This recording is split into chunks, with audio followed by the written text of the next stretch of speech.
Welcome everyone. Today we have our another new episode, and this episode is very important because we will discuss about smart cities, and we have our world famous speakers, Professor Edward, Professor David Smith, Mr. Allen, Chairman Allen, and Mr. James Eid. I think more other speakers will join in this open dialogue. I want to start from Professor Edward. How you want to give some good example about smart cities and what is your analysis? Yeah. Okay, well, thanks a lot for this session. I want to make kind of 2 points. The first point is that smart cities quite often can be very stupid.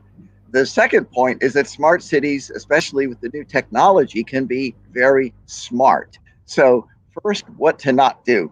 The United States has had a lot of experience of central planners deciding, hey, this is a great idea of how people should live. Let's try this. For example, in the 1960s in the United States, there's a thing called urban renewal. The idea was to go into cities where there were actual communities, there were small houses, townhouses, things like that. People actually knew each other, but they were kind of not as prosperous as perhaps you might want. So governments went in, bulldozed entire communities, put up big high rises, kind of like the kinds if you've ever seen in the Soviet Union. They think that's a beautiful model. And they absolutely destroyed communities. They destroyed,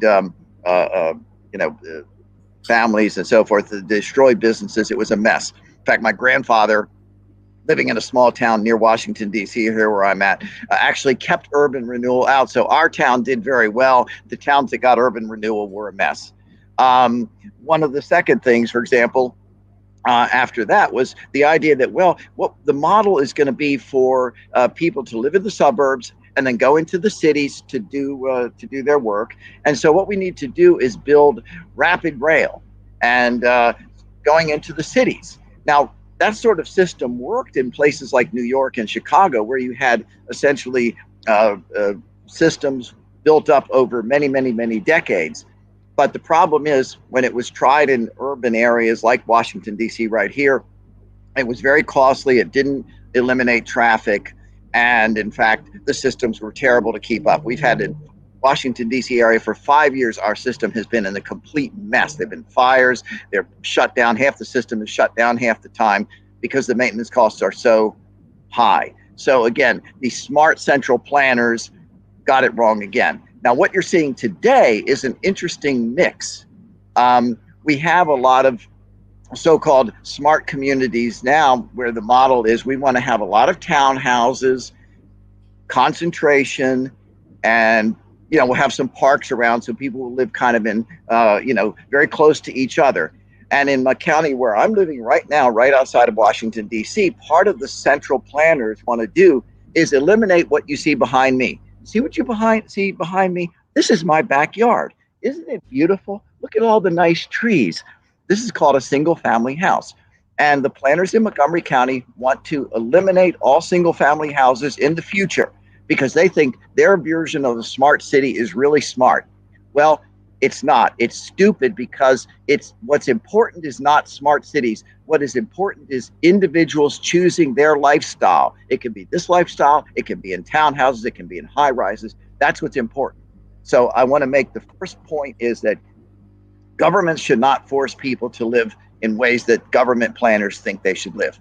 Now, what's the good thing about smart cities? The good thing is this.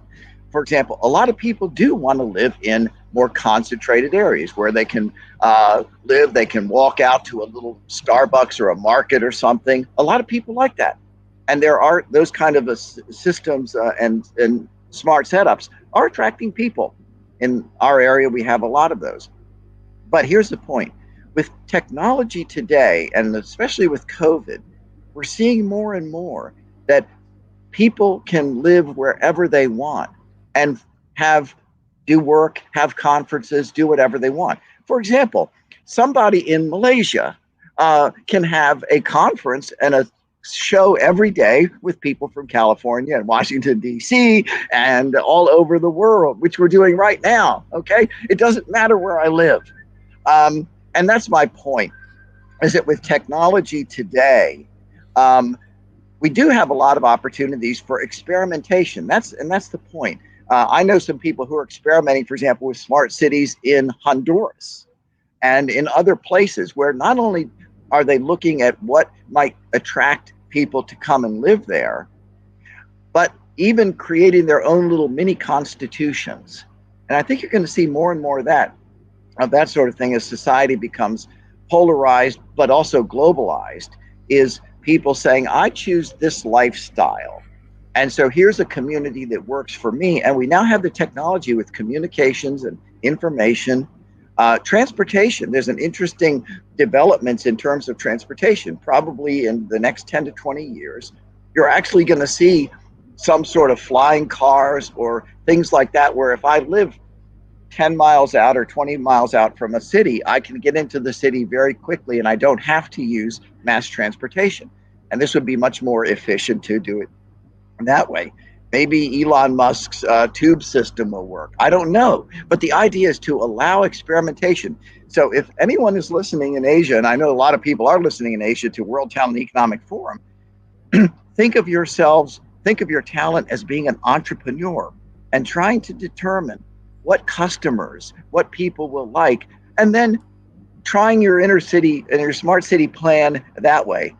Because localization is going to be the wave of the future. I mean, one of the reasons Switzerland is so does so well is it has a canton system where government is more localized, and so I think you're going to see that even with communities. So smart communities are going to be important, but what's important is that it not be central planners that come up with here's what you have to how you have to live. It's going to be entrepreneurs saying, hey, look, we've got a great arrangement, it's got stores, it's got things like this, you can do this and that and the other, and attracting customers. Think of it that way. Anyway, that's my point. It's exciting. And as I say, I want to keep my backyard. I like my backyard. I don't want someone putting me in a cluster system. I want to keep my backyard. And anyone who wants to, fine. If someone doesn't like this, that's their choice. Free choice. Mhm. Thank you, Professor Edward, for your excellent analysis. Professor David Smith, if you help us to define the smart cities, let's say in post-COVID-19 era, how you want to define, and if you give us some good example, and what type of new technology we can integrate it through this smart city process. Three smart cities is such a great term to use there. My preference is tending to use the term smart communities, though, because smart communities are really where the movement towards smart cities really works and actuated. With as much legacy as in most cities, it's almost impossible to do smart cities that are not designed as a smart city from the ground up. And so you begin to see that. One of the things that I look at smart cities is back in 2017, smart cities were the market size for was about $550 million.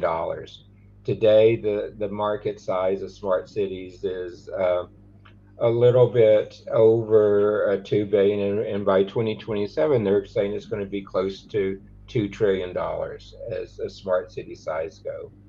And if you begin to look deeper into the whole area around smart cities, uh, some of the major areas in it are smart infrastructure, smart government, smart education, smart energy, smart mobility, smart healthcare, banking, and quite a bit of others. And to me, I love the different segments that make it up. The smart energy is projected to be one of the largest growth areas in smart cities coming up, and I can begin to see that. My personal favorite, though, is smart transportation. Um, there are places where we've been involved where they've piloted not only when you drive into a parking garage having red and green LEDs above the parking slots so you know which ones are empty and where to go find them, but some of the projects we've been involved with in Europe, I love the fact that they're doing the same thing with street parking. If you go into Europe, part of Malaysia, other places like that, there's not a lot of parking garages.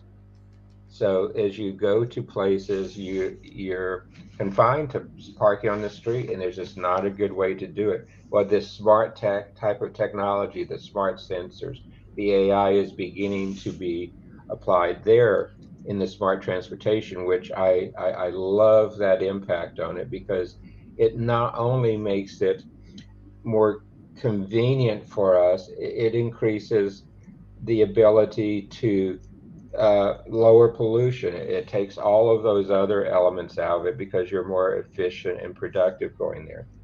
Um, the other thing is, as I really love to look at more of the smart cities, is going back and see how they originated. And part of smart cities originated back in the United Nations with part of their report back in 2019 on urbanization. And in 2019, the urban population was about 55% of the global population.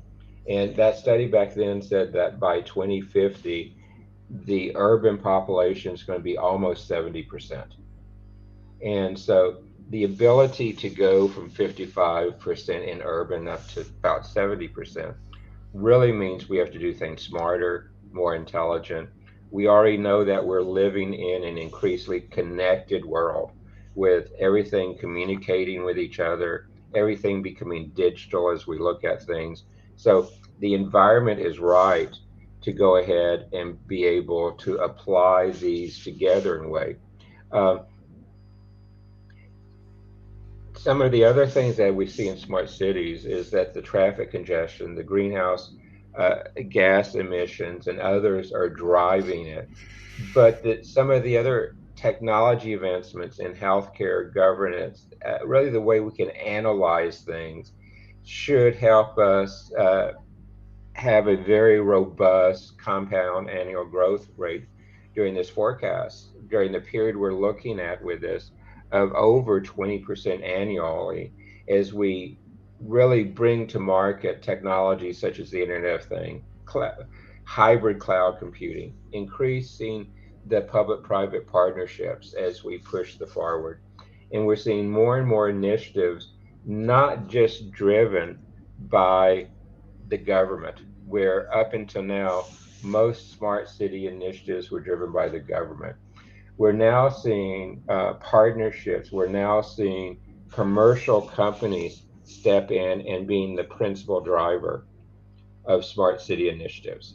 And uh, once it becomes more institutionalized versus driven by the government, I think we're going to begin to see more of the benefits of smart cities. I agree 100% with Edward. A lot of the innovation will come out of small entrepreneurs, but the challenge with smart cities is the infrastructure is a very heavy cost factor. And as we move to 5G technologies, as we move to 6G technologies, an integration of hybrid clouds, hybrid networks, that is going to be the inflection point that really allows these smart communities and smart cities to take off. So, quick introduction. I hope I answered your questions. Thank you, thank you. This is actually excellent analysis for this smart city. We have our honorable chairman, Mr. Allen. I think he's also expert in energy and open source voting system. So, Mr. Allen, how you want to define these smart cities, and how technology can help us to improve this smart city process? Uh, Thank you, Sharif, and thank you for mentioning open source voting and also energy. Those are also, I think, key to smart cities. Um, but I want to emphasize one thing. There's no substitute for human contact. I mean, the having Zoom and being able to be out there and talking to people all over the world is a great thing. But it's also somewhat isolating for people, and uh, I'm interested in human scale technologies, things that, I mean, when it comes down to it, I think that surveys have shown that people know maybe 1,000 people that they could actually recognize, and they could know and know the personalities and so forth. And so we need to keep that in mind in the way that the communities are organized, so that we have the personal contact that humans really need. And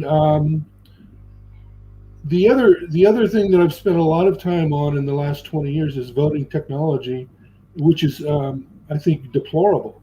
What we have in the United States, what we saw in 2000 was that the system was not very trustworthy and not highly regarded. But amazingly, we spent billions of dollars trying to fix the problem in the United States, and trust in the voting system is no better than it was 20 years ago. So with my what I would like to see more of is our community scale projects and community scale voting systems that where you go into vote and you see people that you know. In other words, right now we're kind of moving away from the neighborhood voting system. It's a very, very bad idea. We want to have democracy is a very strong cornerstone to the whole voting system is the cornerstone to the vote to democracy, and we want to improve that and have people that that have great trust in the system and are actively involved in it and can see what's going on with the voting system, rather than kind of removing individuals from it and making it the calculations and tabulations being farther removed from the voter.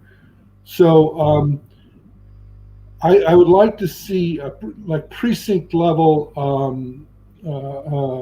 communities and precinct level voting, and I'd like to see that emphasized, and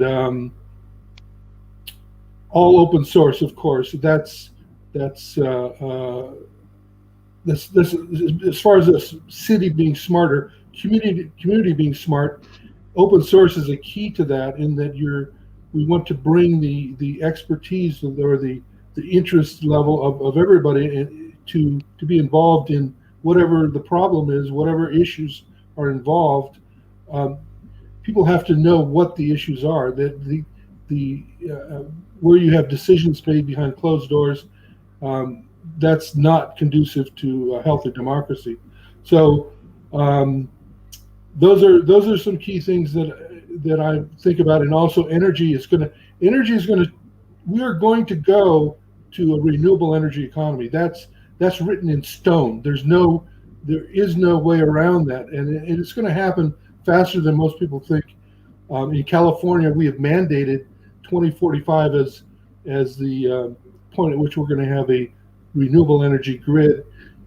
Gasoline-powered cars are going to be banned, new sales in 2035, and these are things that are going to change the shape of large cities as well as small cities and communities.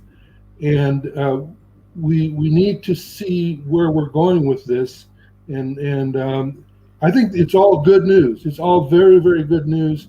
We're going to have less expensive energy and clean energy, and something that can be administered at a local level. We're starting to see a community scale energy. We have a municipal utility district in Sacramento, and there are something like 70 municipal utility districts in the state of California, and this is what we want to see: energy being locally owned, locally produced, locally distributed, rather than a large, monopolists running everything. So, I think the switch to renewable energy is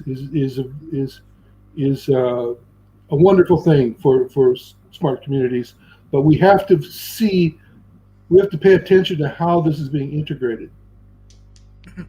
Thank you, Honorable Chairman, Mr. Allen. Mr. Jamsit, we have more speakers. Uh, New speaker, Mr. Jeff, Mr. Homestoner. I'm sure he gonna share very excellent information. I think he finished a tour in London with CC Forum. We have also Mr. Bobs and Dr. Eric Dew. But Mr. Jamsit, how you want to define today's session, especially when we discuss about smart city? Yes, thank you for the opportunity, Sharif. I really appreciate it. It's hard to comment on what Edward was saying without feeling like I'm talking behind his back, but the hit and run style leaves me no choice. You know, we don't want to confuse urban planning with planned communities. And I agree that we should emphasize communities rather than cities, because, you know, following World War II, we had planned communities, like the most famous that I know of is Levittown. Many people remember this, and it was like a cookie cutter kind of planned community. And, you know, there are many downsides to it, some of which Edward pointed out, including, you know, the scandalous that it was only available to whites. But, you know, these types of things are by nature poorly understood. He used the word stupid. I wouldn't use the word stupid. They're just poorly understood, because it's like messing with an ecological system. You know, you do something over here and it has an effect over there that you didn't understand. And so, you know, the understanding of systems takes time and experimentation, and then you can make progress. These are the things that, so pointing to the past and seeing failures is a learning experience, and not something that you should use terms like stupid, in my opinion. You know, so this is a very complicated system, because, you know, you really want to build a community. Well, what does that mean? You know, if you ask an engineer what is a smart city, it'll tell you about the efficiency of transfer of knowledge, efficiency of voting, the efficiency of this.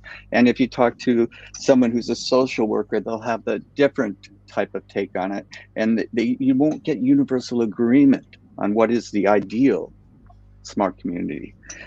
So these are things that we were going to have to cope with, and there is a trial and error factor into that has to go into this. But you know, a lot of the times, you know, we can don't put down people and make mistakes. It's like, you know, you bring in a mongoose because you have a rat problem, and, you know, one's diurnal, one's nocturnal, so it doesn't work. You know, you learn. So these are the things that we have to be open to try and fail. And, you know, not everyone is meant to be an entrepreneur. And when you do, you have to emphasize collaboration.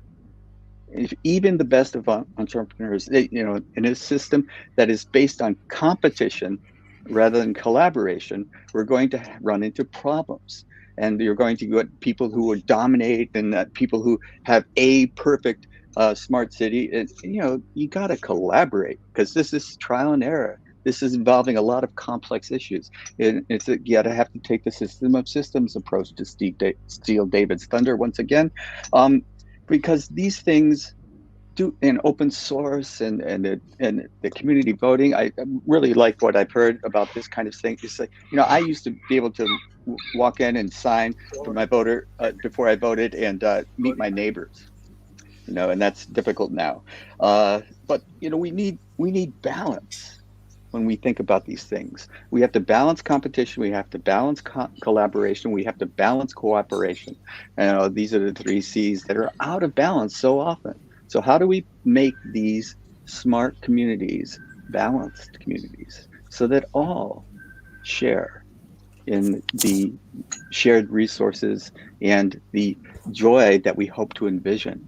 And, you know, maybe people that can afford to have a backyard and be close to nature, great. You know, there's a lot of people, and the more we cram them into urban environments, people don't have that choice. We have to be aware of that. Thanks again for the opportunity, Sharif. Thank you, Mr. James. Dr. Eric Dew.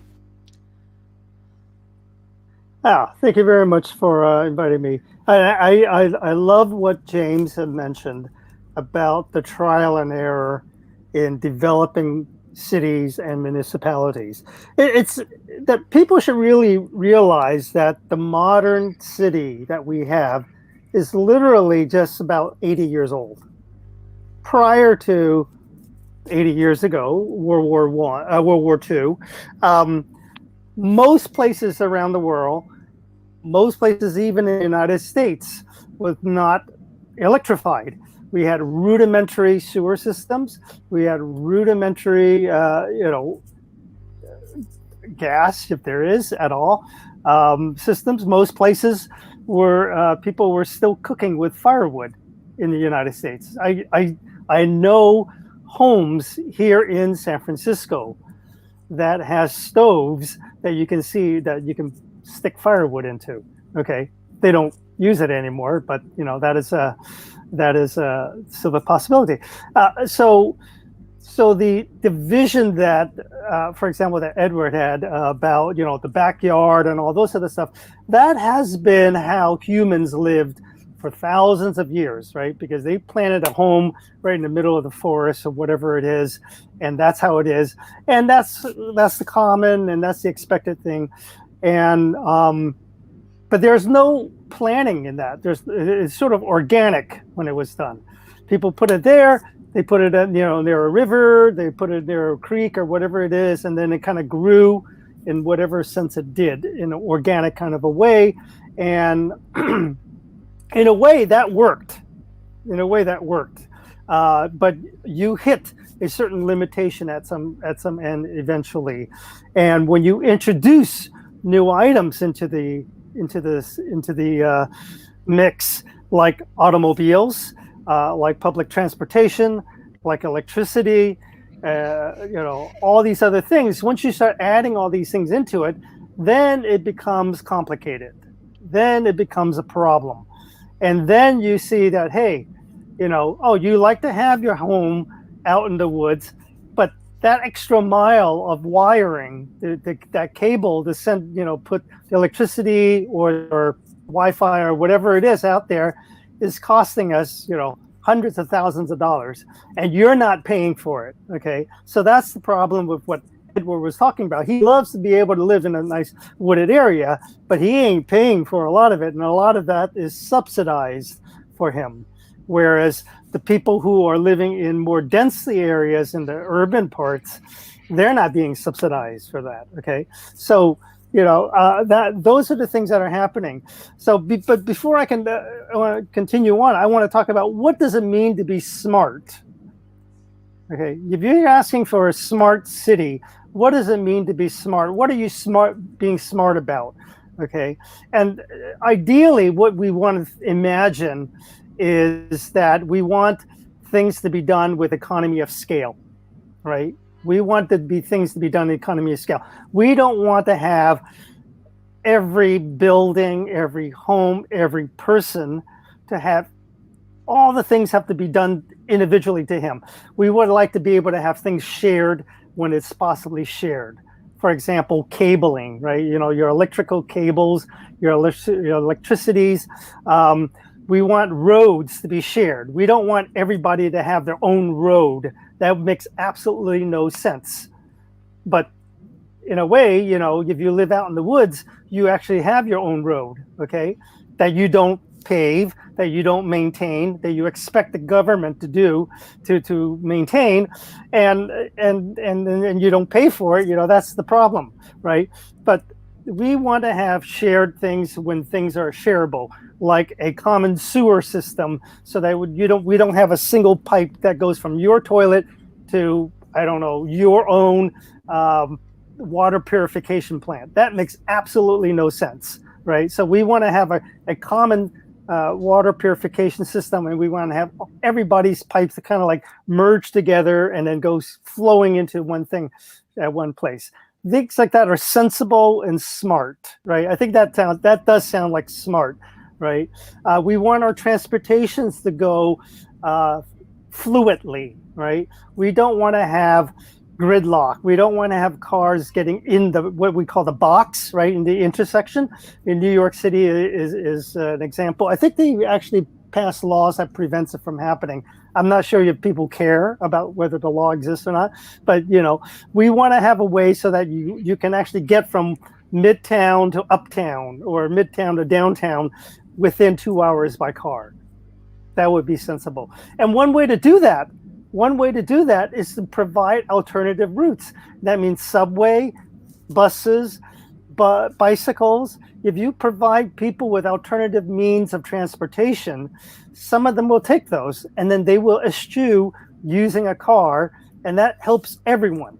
Okay, and so smartness requires understanding of what everybody sort of wants within a compromise. Okay, because what you ask people what you want, they want something for themselves. Okay, they would say something like, yeah, I want to be able to go from downtown San Francisco all the way to Sunset in 15 minutes, hitting all the lights perfectly.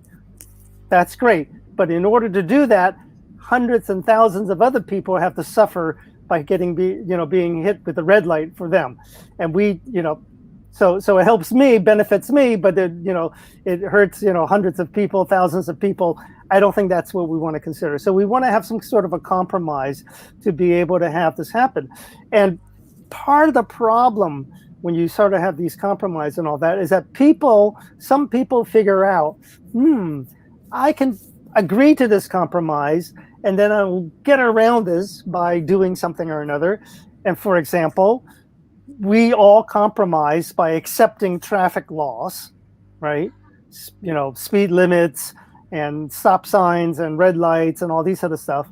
But at certain times of the day or night, people just say, screw it. And they run the red light, they run the stoplights, they do 45 miles an hour in a 25-mile-an-hour zone. They do all these things because, hey, it's 2 a.m. Nobody's here, okay? Until somebody's there, and then there's a big crash, and there's maybe death or no death, but there it is, a crumpled card with another crumpled card because somebody decided to just go 45. That is what happens where people try to take advantage of the compromise. And what you want to be able to do in a smart city through technology is to prevent people from being able to go 45. As much as some people like Edward who like to say, hey, it's my life. If I want to go 45 miles an hour at 2 a.m. in the morning, that's up to me, okay? And I think we can all believe that that kind of an attitude is not acceptable, that you will be forced to go no faster than 25 miles an hour or whatever is appropriate, okay? And it will be done because by technology, by having something in your car that will monitor the speed, and your car cannot go faster than 25 miles an hour. Okay, and it will, since modern technology will allow for traffic signals and all that to not just give guidance by having a red light, but actually send a signal to your car, just saying to your car, slow down because there's oncoming traffic going the other way. Things of that sort that will force your car to slow down and stop at the intersection that you have no choice in making, okay? That is going to be the future of what smart city is, because we can't depend on people we cannot trust people to not break the law. I know this because last night, that's October 31st, okay, I was out there at 2 a.m. in the morning, and I was driving along, and there was like 5 or 6 cars just screaming past us at 50-something miles an hour in a 25-mile-an-hour zone, and they were just weaving back and forth among several lanes, and it was like Mad Max. Okay, people were sitting up top, they were above on the sunroof, they were sticking their head out, and they were taking pictures, and they were screaming and cheering. It's because it's Halloween. Okay, so they were doing all sorts of crazy things that may have caused some people to get into an accident. No accidents occurred, at least for that section of the road where I was seeing this. Okay, but things like that should not be acceptable. Things like that should not ever be able to be allowed to happen. Okay, and just because they're young and crazy and they want to do something fun and foolish, whatever it is, that's not an acceptable thing to do. And cars would have to meet the standard of a smart city by being adapted to the rules of the city that prevents them from going any faster than 25 miles an hour, cannot be weaving back and forth along, from multiple lanes, things of that sort. So anyway, I'll let the other people come in and chime in. Thank you, Dr. Elidu. We have our new friend, Mr. Jeff. So, Mr. Jeff, how you want to define and analyze about smart cities? Hi, can you hear me? Yes. Okay. Yes, I was invited here by Dan, and my interest in smart cities is related to my interest in viral communities, which are one of the building blocks of a business plan that I've been working on for 10 years to bring about a Georgia society.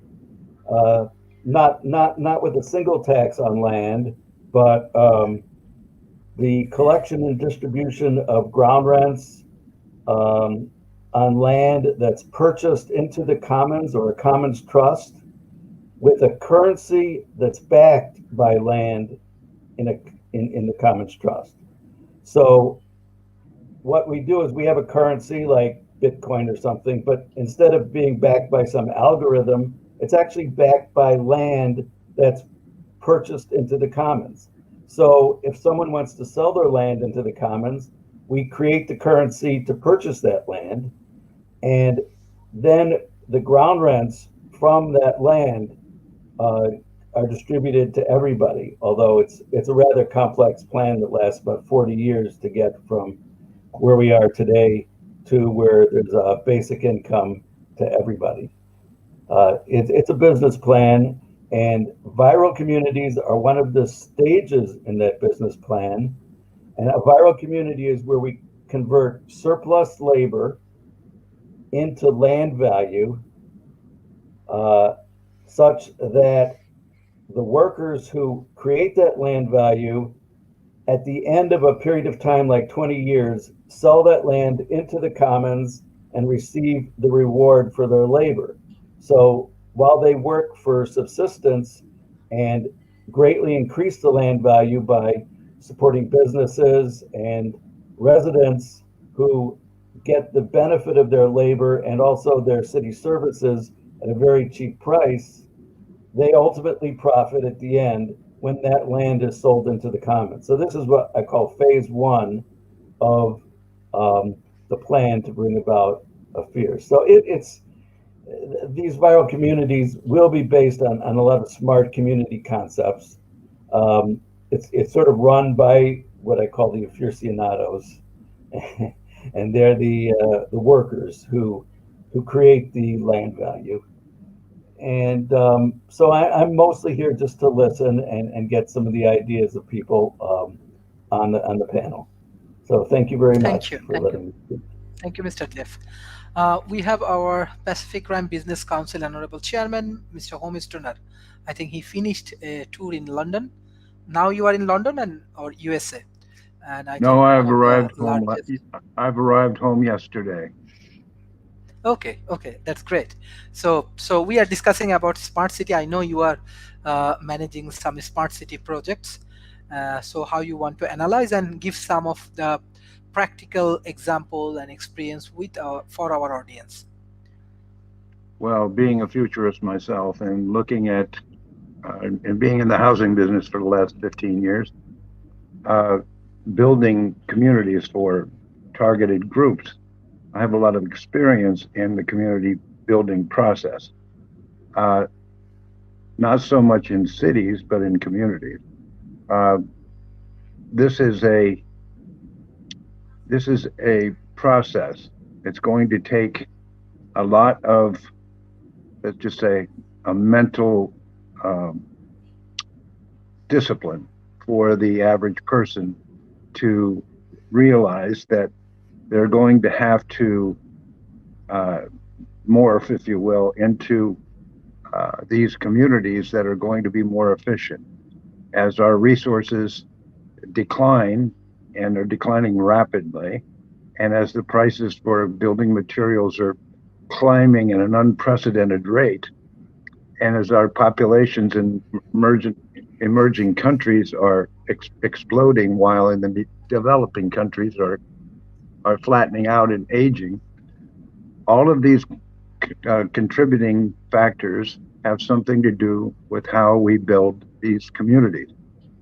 Um, And now recently with AI and with computerization, with genomics, and all these new in industries that are taking root and growing so quickly, uh, we are just overloaded with different problems, and we're trying to solve these problems as quickly as possible. But it's going to take at least 2 or 3 decades for us to get into anything even close to a smart city that will actually improve the lives of the people that live in these communities.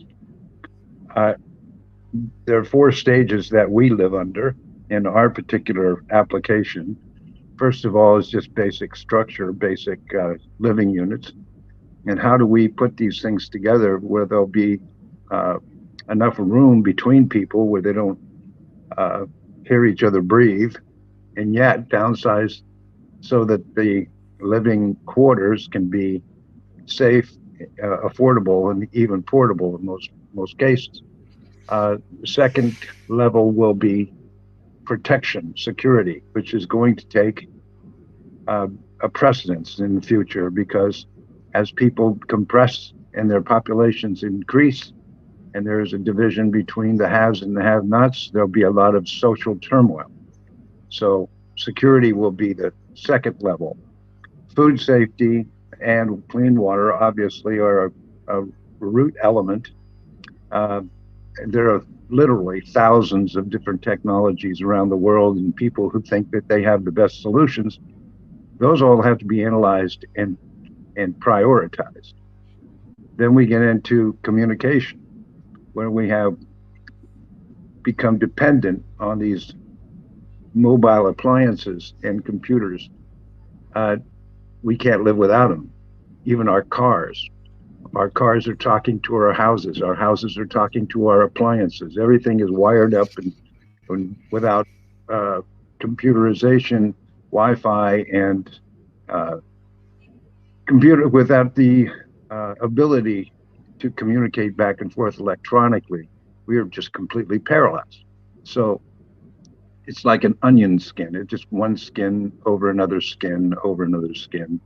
And we are trying to work with all of this technology simultaneously as we build in also the human perspective, or what I call social sustainability. Because as these technologies evolve and become faster and more complex, human beings have to band together, if you will, in kind of a swarm intelligence so that we can keep up with the technology that we've developed. As we build these into our living environments, this will take 2, 3 decades. Uh, I'm a I'm not a young man. I'm not going to see it, but I can learn it and try to pass it on to other people.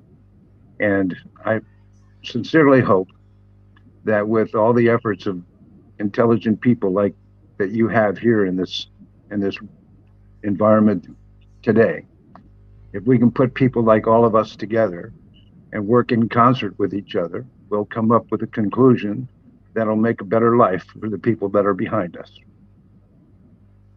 Mhm. Thank you, Mr. Homestoner. Thank you. This is an excellent thought. We also believe in that way that we have to bring all of the talent together, and we have to go for collaboration, not competitions. And this way, we can solve many problems. Thank you, Mr.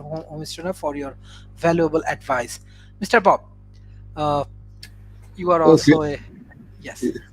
So I'm actually frightened by the concept of a smart city. It's one of these terrifying ideas that people come up with because they think there's one solution, we'll optimize for it, and we're done. And we've had Taylorism, we've had Robert Moses, we've had all these people who have the one true answer and wire it in. And the idea of a smart city really is based on the idea everything is in hardware, you have to plan it 30 years, plan it ahead. And I think of Tesla versus the traditional car companies. Tesla doesn't make cars.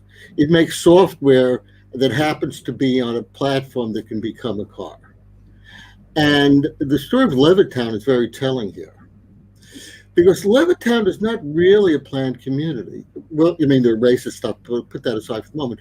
The telling story with Levittown is how rich a community has become, because everybody had a basic building block, and they've diversified. It's become a very diverse community, as opposed to Disney's Celebration Village, where innovation was viewed with horror and dangerous, and they didn't want the city making its own rules. So Jane Jacobs, more the point, if you mix things up and you set the right conditions, it's possible to come up with solutions. You can't be naive about it. But I think the thing what Dr. Eric said about the kids in those cars and enforcing speed limits. More people are probably going to die because you can never go to the hospital in time, because the city basically decided that there's one use case and only one thing to happen. The reason we keep speed limits down 25 in the middle of the night and enforce red lights is because we have a procrastinating implementation. If we had a little more flexibility in dynamic systems, we'd be able to adjust to the actual conditions and give people flexibility. So I believe in empowering cities, where you give people the tools to work together. You do need rules for cooperation stuff. I'm not questioning that. But the more people understand how to make systems work and how to cooperate, the better they can do, and they each find their own solutions. And the internet, you need to be very careful. I don't know how many of you understand what's underneath the internet. That the problem with the term the internet, it becomes sort of a cargo term, and people project on what they want. But underneath is a powerful idea which totally decouples the infrastructure from what we do with it. So when you use voice over IP, there's no voice on the network. It's disappeared. It's gone away. This is very different from the fundamental defining concept of old-style telephone systems. So what you give people is enabling technology, and then they discover, oh, we can make voice work. We can make all these things work. And there's a protocol for dynamically sharing at the edge. So it's sort of the opposite of the dystopian idea of the tragedy of the commons. If we give people the tools to dynamically share. Now, sewer systems are a good idea. They're not just one answer, but sometimes cesspool's the right answer. Another scale, you come up with sewer systems. You find solutions that work at different scales, and you figure out how to come up with systems approaches where where you have the individuals, where you cooperate, where you have dynamic systems. And public transportation is a good example. It operates in the whole, but the parts are not valuable in themselves. So we have the community funding. On the other hand, the idea is not to make sure everybody gets to downtown. What we really discovered last year is maybe we don't need to go downtown. And the value, for example, of travel is not to go to the meetings because there's a meeting there. It's to get a chance for the informal things, see more of the world. So we really have to change our metrics. And that's why a smart city is so scary, because you build the metrics 30 or 40 years ahead and discover that's not the solution. And the real problem is the most powerful innovations are the ones we can't anticipate, because the ones we anticipate we've already discounted. And if we optimize for that, we're stuck. And we're still doing that. We have a tendency to sort of do these linear improvements, like we digitized television, except we digitized 1930s television rather than providing enabling technology. If we wasted the opportunity of digital conversion, if we made that a public packet network, and I put a pointer in the chat to the idea of public packet network, we have enabling technology, and then streaming, people innovate. You can argue it's less efficient because we're not all broadcasting the same thing, but in terms of humans, it's much more powerful, much more enabling.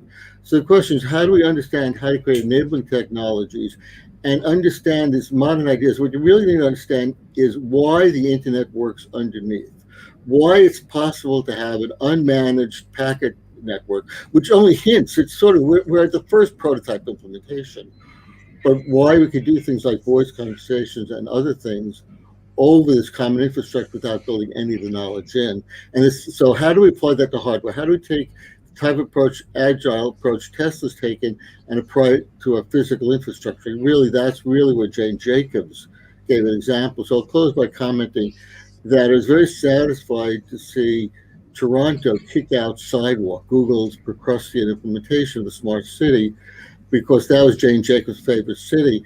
And you really want diversity and mixing it up and figure out the balance between individual initiative and working together. Thank you, Mr. Dan. Boy, what another great learning experience to be on a panel, Sharif. Thanks again. And my favorite topic, cities, because I'm a two-time and current stander for city council here in Thousand Oaks, California. Doing it with no money. I like to joke I'm keeping the money out of politics by not raising or spending any, but I've still doubled my votes from 2018 to 2020. And if I get 8,000 in 2022, I'll be on track to be on the council by 2026 with just ideas and not a government of trench warfare personality. But let's have governments of ideas. Let's take the best ideas from around the world. There's 10,000 cities in the world, and they all have councils of some kind, and they all have passed what are called municipal resolutions, which actually don't really have the force of law, but they have the force of the bully pulpit, of education, and of mimetic spreading of understanding. So what I'm trying to propose is a open source bank of good municipal resolutions that could be boilerplated and templated around the world.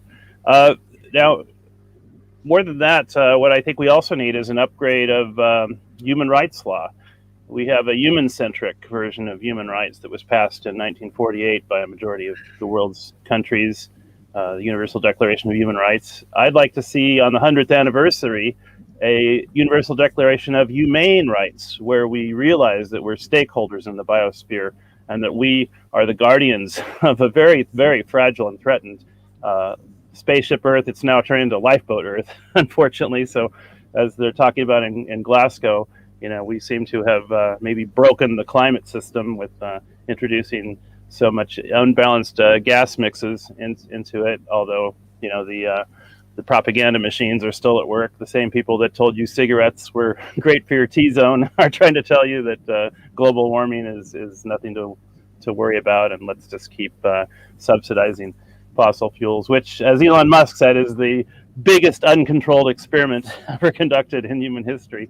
And like Elon Musk, I think we do need to become a multiplanetary species. We do need to be aware of the potential for the technological singularity. And I don't see governments addressing these issues. I just was in a transhuman party forum yesterday. We had a great speaker who was a longevity coach. It's a new topic of coaching. And, some people alive now might well live long enough to achieve what's called longevity escape velocity, where enough innovations happen to where you can make it to the next innovation that extends your life. So if I want to see this 100th anniversary of the upgrade of human rights, I'm going to be like, 87 on that day. So I better start working on the longevity thing. But I would encourage people to get your government thinking on these transhumanist level issues. Now, one other thing that we can do is upgrade our smart communities, which I love the term smart communities instead of smart cities. And the next step, I think, is intentional communities. And the intentional community movement has been around a long time, and it's really marked by people that are involved in doing what they love with other people that they love. I mean, this is not such a big concept, or shouldn't be so hard to achieve if we use the technology of the internet. The internet treats information like packets that can be stored and forwarded. So if only we could do the same thing with human talent, where if you could take your human talent and say, where would I be most like to be stored and forwarded, under my own consent, of course. I'm not talking about some creepy, top-down process. This all would be bottom-up kinds of stuff. And a great example is the worker-owned or stakeholder-owned enterprise. Like Jeff was talking about, community land trusts are a way that people can create voluntary agreements on how they want their land used. And we have something like that here in Thousand Oaks. We have a huge open space ring around the city, and that's in a land trust. It says this will remain open space, and it will have these beautiful trails to use. And that's one thing I think we could do by the 100th anniversary, is have a round the world trail with humane rights supported on that trail, and we can all be observers and supporters and stewards of humane rights. And I hope I made some sense there. Thanks for letting me participate. Thank you. Thank you. This is really excellent discussion for our audience, because world talent economy, we do more focus on talent, because talent is everywhere. Those who join as a speakers, everyone actually talent. And we always talking about investment, technology, and at some point we never discuss about human. So always World Talent Economy Forum focus on the talent peoples, and that's why I'm sure World Talent Economy Forum uh, last 1.5 years we produced 405 episodes, and through this process we at least convince politicians, uh, corporations, NGO, policymaking institutions, different academy, universities, and they believe that how we are discussing together about different topics, especially we are discussing about modern science, modern engineering, modern technology, climate change, cutting edge technologies. It's really helpful for developing nations. From USA to Rwanda to Malaysia to Bangladesh, uh, even the Middle East, Europe, everywhere we are collaborating. And we believe that the more people we work together, we can solve many problems. So that is called talent economy. We are organizing a large conference, and hopefully all of the resourceful person from around the world, 100 different countries, they will join in the April this conference. Beside that, we are preparing our book, like all of your thought. I believe that if we can write a book on talent economy, we have more than 100 universities from developing nations. Those who already committed to us, they will utilize our book for their academic purpose. Government also utilize our open dialogue already. Example, Malaysian governments and the this climate change departments, World Talent Economy Forum. We are moving with these public-private partnerships. We have more good news, because different developing nations prime minister office, they believe this kind of open dialogue actually help them for collaborations, help them to solve many problems. So I think next 1 years will be very uh, interesting, not only for World Talent Economy Forum, for our audience and for our speakers. A lot of good news actually coming. We are doing work and project with the India's and the largest like government bodies and the corporations, with Bangladesh, with Malaysia, with Indonesia, with China, with Rwanda, with Middle East. So hopefully all of our activities will solve many of the problem, because still there is a millions of people, they have a lot of challenges, lot of problems. So I believe that through open dialogue, through collaborations, like how we are thinking, this government, these corporations and academy, we can work together and we can uplift our society. So thank you all of our honorable speaker for joining today's sessions. I believe if you support World Talent Economy Forum, we will make history. I already millions of people, they are supporting us. They are organizing conference. They are developing research lab, and hopefully with your support, they can change uh, their society. So thank you for joining today's session. I directly want to go for the concluding remarks. Before that, I request all of our audience, please share our content with your government, with your corporation, with your academia. And I believe with all of our speakers' support, it will be very interesting collaboration for everyone. Thank you. Professor David Smith, what's your concluding remarks? Well, it's been an excellent session, as always, Sharif. You do such a very good job putting these together. Smart communities are going to be one of the things we will look back in 50 years from today and say, why didn't we start them sooner? We will see that type of thing. COVID has had an interesting impact on smart cities. While production kind of went near zero in many places. What we saw, though, is that governance, remote governance, the ability to collect data, to act upon data, to bring intelligent systems into place increased.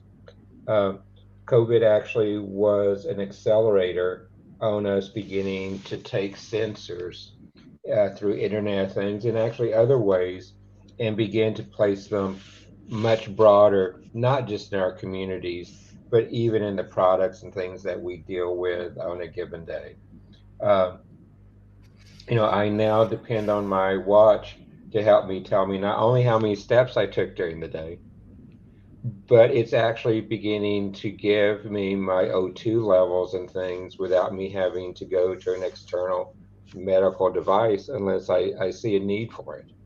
Um, the other thing beginning around smart communities is I know James loves stealing my thunder, but I've been talking for 25 years about how everything's becoming a system of systems. And the way to make systems of systems work is to build platforms of platforms.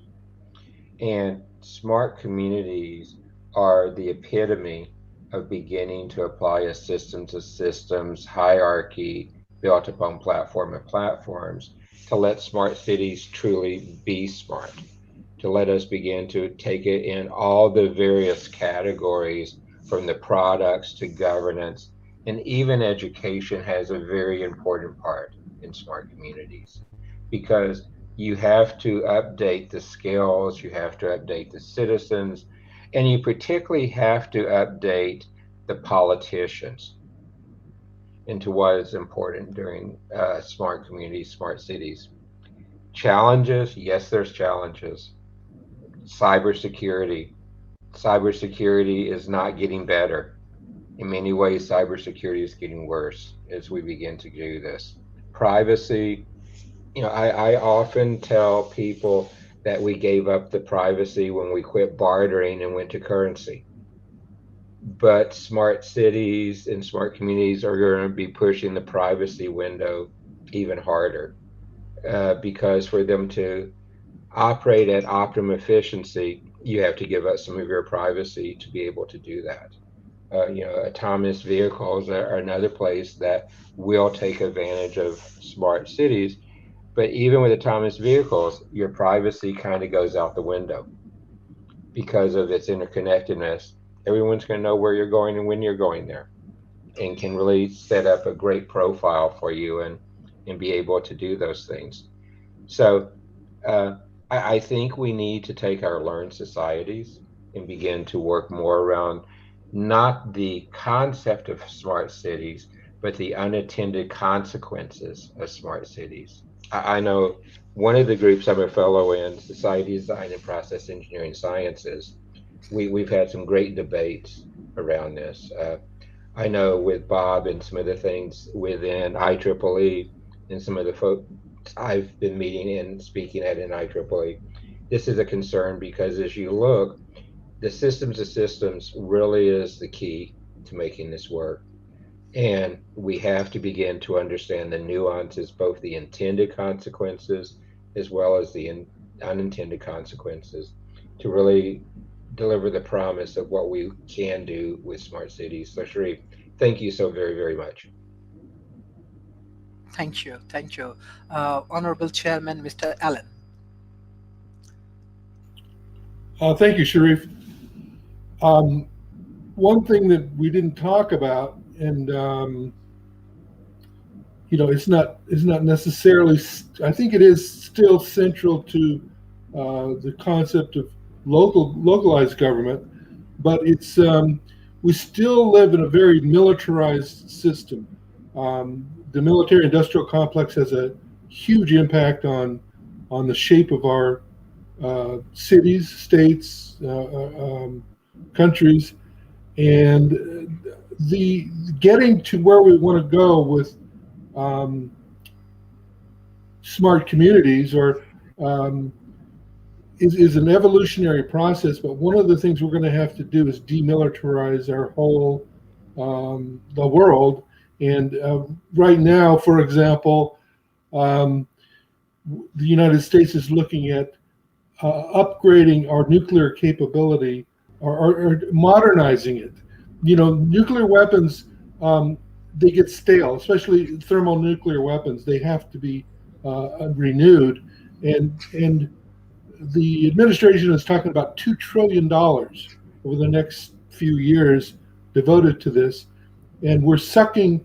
The military-industrial complex is sucking a lot of the resources we need to make communities work better.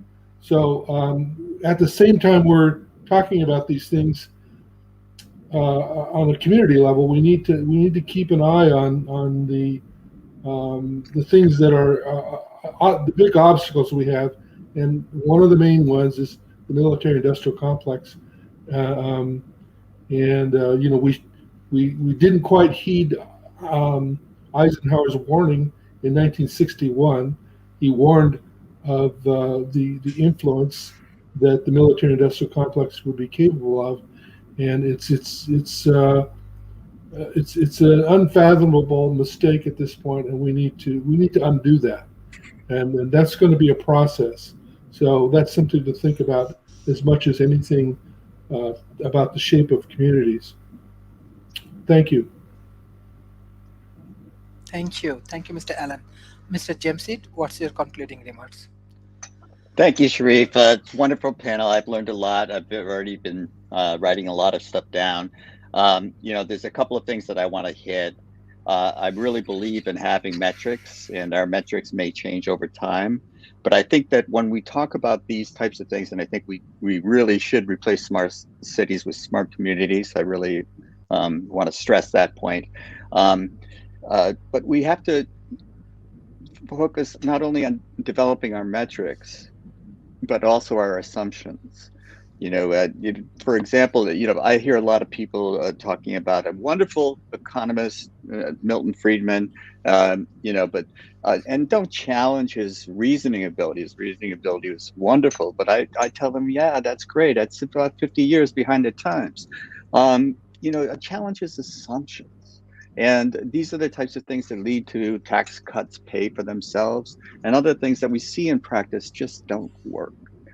So what we have to do is challenge our assumptions as well as develop our metrics if we're going to go forward, and to learn from the past, not regret the mistakes, not call them stupid, just learn from them. And to keep a balance, to strive for balance. The competition is good if it's in balance with collaboration and cooperation. These are the things that we have to pay a lot of attention to. And I, not only have I stolen the system of systems, now I wrote down platforms of platforms, so I'm going to steal that. And David knows that I will.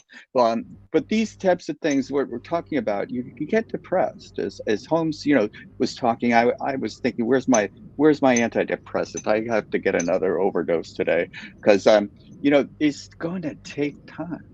And how much time do we have in the days of climate change? And if you're a climate change denier, there's no sense talking to you, And if you're a climate change is just natural, it happens. You're begging the question. The human impact has been, what is the question? How much have humans impacted the climate? And the answer is significantly. And we are changing the world based on our prior assumptions that competition is great and just make more money. Well, what's this money thing? It's a way of we all agree on a certain fictional concept, and if we all agree to it, then it works. Well, it actually isn't the answer. So you have to think and on the other levels, what makes people content? What makes people happy? What allows people to live with quiet dignity rather than quiet desperation? And what are those answers? Those are the answers that we must come to some sort of consensus on, because I don't have the answers. And I think discussions like this are the way we go about figuring it out. There's a lot to figure out. And don't worry about making mistakes. Don't fear. And don't give in to any kind of obstacle that you encounter. Persevere through it. Thanks again, Sharif. Wonderful conversation. Thank you. Thank you. Dr. Eric, what's your concluding remarks? Yeah, I want to just follow up with what James is talking about. As I was talking about before, about how the history was in terms of planned versus unplanned. We're still doing planning right now, right? Smart city is basically some kind of planning of some sort, hopefully with certain metrics that we want. And we have to accept that we're not perfect and that our genuine and earnest plans that we try to do may have failed, or they didn't, or maybe they didn't fail, but the world moved beyond, and then the solution that they provided at that time no longer fit, the newer way of living, and things like that do happen, and we have to constantly evolve and constantly modify what it means to be a smart city. I don't know who was that spoke about when I was talking about sewer systems. Maybe in some time in the future we develop something that is like a mini sewer purification plant that can be placed within the home, so that it's completely internally recycled. You can have the water come in and then it'll get recycled and it comes back out and you can drink it. It's perfectly fine and all that, and it's done at home. So there's no need to send the effluent, the toilet water and all that. You no need to send that out 30 miles out to some water purification plant to get it cleaned up and then bring it back in, or however it's done. It could be done at home. That may happen. And in that case, then there is no need to have the economy of scale of having all the sewer systems running out to there, and you just have the things done internally. And in a way, that's what electrical grids are happening, right? We have solar power plants that you just put it on your rooftop, and with batteries and so forth, you can run your home off of the power from the sun. I have a friend. He has a family of 4, and he lives in Lafayette in the East Bay. And his home is completely off grid. He used to have gas stove, and he converted it to electric stoves using induction, and he has an electric car, EV, and his home is completely off grid. Okay, and this is like right in the middle of not out in the woods or anything. This is what we call a planned community. Lafayette is a planned community, and he's doing that, and he's teaching others how to do the same thing. And now, so then you don't need to have the economies of scale of having a power plant located at one place and then setting all the powers and all that. Those things are done. Those are last generation.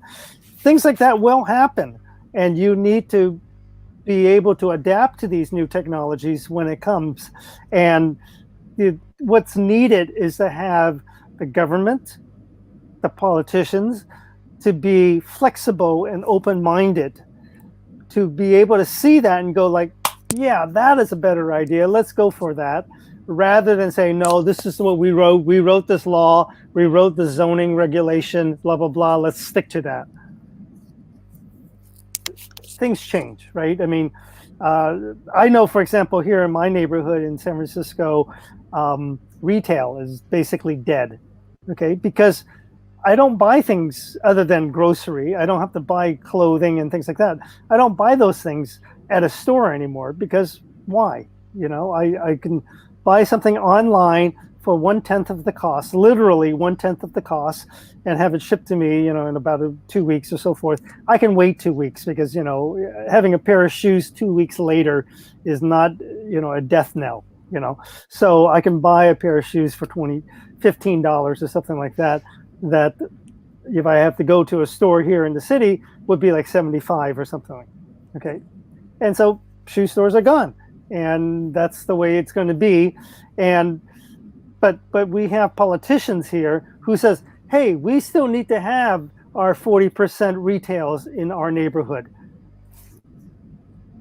You're literally, by making that edict, you're literally forcing businesses to die, because you're forcing them to be there and not be able to do business because nobody's going to buy from them. Okay. On the other hand, there's a huge demand for restaurants, because restaurants is different than cooking. You know, you go out for a restaurant for the camaraderie and all the other things, and there's a big demand for it. And this same politician is the one that says we can't have more than 50% restaurants, because we originally wrote 25% in the zoning law, and we're already beating that by having it up close to 50%. You know, market forces is market forces, and we should allow things to happen in that sense. In that way, the smart city should adapt just as well. And the politicians need to adapt and recognize that, you know, retail is gone, but restaurants are in high demand. So that's my story. Thank you, Dr. Thank you, Dr. Eric Du. Mr. Jeff, what's your concluding remarks? Yes. Yeah, looking at all the contradictions in society, I often think that our days are really numbered for this world. And I might be, well, delusional, but I really believe that the system I developed over the last 10 years with other people, there's been a lot of collaboration and coming up with these ideas of fierce, is actually a hope for the world. It's a business plan. It will bring all the land into the commons, and it will ultimately create worldwide federation. So my last words are to you: if this interests you, if this business plan interests you, I hope you'll look at afierce.org, and better still, join on Facebook the Fierce group, where you can ask tons of questions. There's also free books on the idea that are available on the website.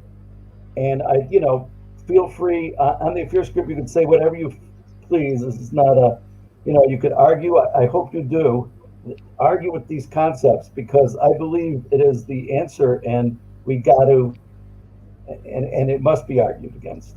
And so thank you. Thank you. Mr. Bob, what's your concluding remarks? I think part of the challenge is understanding how that thing very different about systems. We're taught in engineering to build things in layers and hierarchies, and those turn out to be terrible heuristics, because again, I've written about this. You know, if the closer you get, meaning disappears. So you need to be able to look at multiple systems overlapping as a whole, and there's no one solution. So how do you get people to think in terms of not just reductionistic, a magical marketplace, but recognize that we have multiple markets and multiple systems, and they're in conflict. They can be in dynamic conflict. So, a good example I use is public transportation. The public, the value accrues to the city as a whole, not necessarily to individuals. And the thing I'm advocating, public packet infrastructure, is an example of this. Today we have a telecommunications industry base whose design point is about 1830, or you can go back to Napoleon's telecommunication, which is a postal model. And we need a different approach if we're going to view it as infrastructure. But, I don't know how we're going to get to that understanding, because people really love hierarchies, really love simple point solutions. And somehow we have this magical thinking about markets. So we have a lot to understand if we're going to go forward. And unfortunately, simplistic solutions where there's one true answer seem to be very attractive, especially these days. Thank you. Mr. Dan, what's your concluding remarks? I think we're offered a lot of false choices under the current governing systems. First off, any ballot that doesn't include a nota or a none of the above option is really not a true ballot. That's one thing. We're often, in our school systems, we're taught that, oh, you're with me or you're against me. It's got to be one way or the other, black or white. This is what Aristotle referred to as the excluded middle, which I think is something we need to become cognizant of.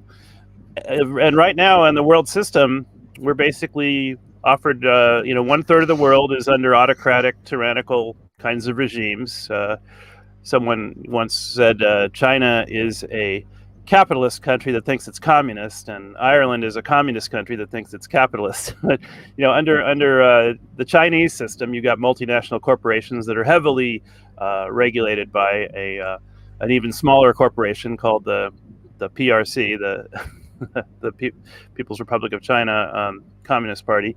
But in the Western system, you still have multinational corporations holding 90% of the sway of power and influence. And a corporation is not a democracy. You hire on, you play by their rules, or you're gone. Unless it's a worker-owned corporation, which I think is the wave of the future. And it actually turns out that when you do conversion to cooperative styles, you could actually make better investment numbers for the investment community. Harley Davidson was bought out by their workers. The Mondragon co-op is one of the 10th biggest industrial concerns in the world, and that has 80,000 stakeholders who work for it, and they're in dozens of sectors. So I think that's a future trend that's hopeful, and we all need to become individual observers of our own human rights or humane rights, or they're going to get taken away by someone who's more slick, who lets you sign away your power. So we can reclaim our power through things like the maker movement. There's a great local community here that does 3D printing, and we meet once a week. The cvmake.org is their website. That's kind of the homebrew industrial revolution that can shorten supply lines and create these microgrids that we need. Ham radio is another great one. I'm an extra class ham, call sign KK6VDR. So that means I can use 1,500 watts on all frequencies, that are permitted. I could do things like moon bounce of signals. I'm trained in CERT, the Community Emergency Response Teams. And you can get both these trainings online for free. CERT was created to make communities more resilient because FEMA realizes that in a big catastrophe, they're not going to have enough manpower on the ground to address incidents. So these are global resiliency ideas that knit our communities together and make our lives more rich with quality. Another final thing is, there was a visionary optometrist in Poland named Ludwig Zamenhof, and he did what's called a conlang, or a constructed language called Esperanto. And he said, if people could just communicate, we'd have world peace. And later on, Hitler was killing off all the Esperanto speakers because he thought it was a Jewish plot to take over the world. But there's still a thriving community of Esperanto speakers, and it makes learning any other language 40% easier.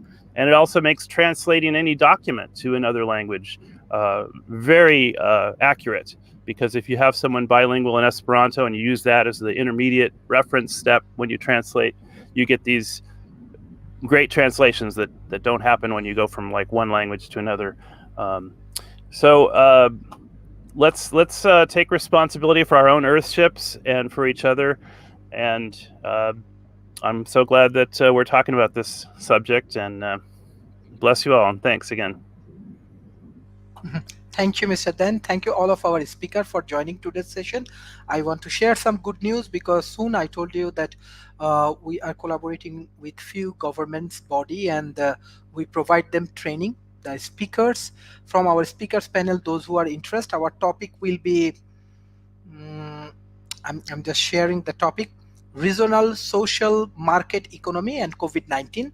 So those who are interested to join in this policy level dialogue, as well as if you want to train the governments, people, banks, and the expert from corporation, you can join in our dialogue and policy level discussion. Beside that, from our speaker, those who are expert in cyber security, because we are collaborating with another universities, one of the largest university in Malaysia, and we also provide arrange another open dialogue with this university uh, based on cyber security. So those who are expert, you just send me email in presidentwtforum@gmail.com.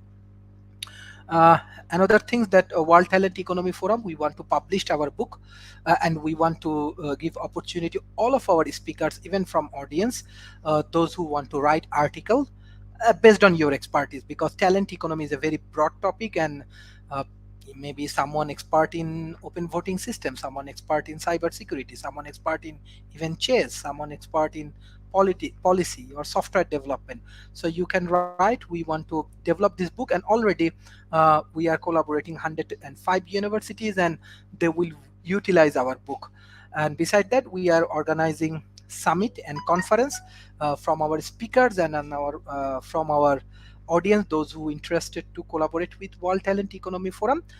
You can, but already in Africa, uh, in some like some organization in UK, Italy, India, Bangladesh, and Malaysia, we are actually arranging very high level dialogue, like all of the high level politicians and the corporations, they will join. And beside that, scientists always helpful for us, because we need many scientific solutions. So these are the plan, and maybe next 1 years will be very interesting for our speaker, for our audience. And hopefully through this process, we will solve millions of people problem. And your support always important for World Talent Economy Forum, because we are growing very fast, so we need more of your support. And I want to ensure with our transparent process, your contribution will be part of the history, because all of you are contributing for the real project, for real peoples, and for the real community. Thank you, Professor David Smith, Honorable Chairman Mr. Allen, Mr. James Eid, Dr. Eric Dew, Mr. Jeff, Mr. Bob, Mr. Dans, Mr. Homestoner, Professor Edward, for joining today's session. Thank you all of our speakers as well as our audience. Bye bye and take care.